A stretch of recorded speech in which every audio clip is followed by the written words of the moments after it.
మొదటగా ఈ వీడియోలో మనం భగవద్గీత అధ్యాయము 14 శ్లోకము 5ను పరిశీలిద్దాం. ఈ అధ్యాయంలో శ్రీకృష్ణుడు ప్రకృతి నుండి పుట్టే 3 గుణాల గురించి వివరిస్తున్నాడు. ఈ గుణాలు ఎలా శాశ్వతమైన ఆత్మను కూడా ఈ శరీరంలో బంధిస్తాయో అర్జునుడికి ఇప్పుడు తెలియజేస్తున్నాడు. మొదటగా ఈ పవిత్ర శ్లోకాన్ని భక్తితో విందాం.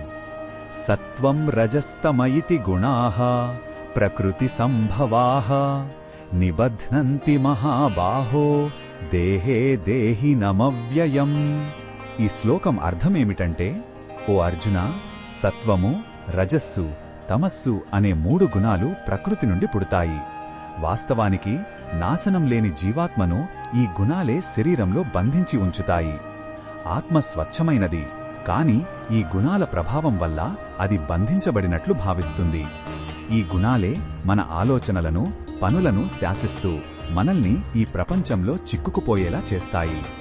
ఈ శ్లోకంలో ఉన్న భావమేమిటంటే, మనం స్వేచ్ఛగా ఉన్నామని అనుకుంటాం, కాని మన ప్రతి చర్య, ఆలోచన ఈ 3 గుణాలచే ప్రభావితమవుతుంది. మనల్ని నడిపించే ఈ శక్తులను అర్థం చేసుకోవడం ముఖ్యం. మన అసలి స్వరూపం ఆత్మ అని, ఈ గుణాల ప్రభావం తాత్కాలికమని తెలుసుకున్నప్పుడే వివేకం కలుగుతుంది. మన బంధానికి కారణం తెలిస్తేనే విముక్తికి మార్గం దొరుకుతుంది. ఈ బోధనను మన జీవితంలో ఎలా ఉపయోగించుకోవచ్చంటే, మన మానసిక స్థితులను గమనించాలి. ప్రశాంతంగా ఉన్నప్పుడు సత్వంలో, ఆతృతగా ఉన్నప్పుడు రజస్సులో, బద్ధకంగా ఉన్నప్పుడు తమస్సులో ఉన్నామని తెలుసుకోవచ్చు.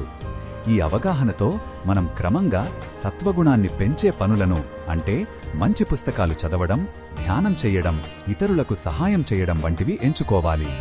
ఇది మనల్ని ఉన్నత స్థితికి తీసుకెళ్తుంది. మరిన్ని భగవద్గీత శ్లోకాల అర్థాన్ని తెలుసుకోవాలంటే మా తదుపరి వీడియోలను తప్పకుండా చూడండి.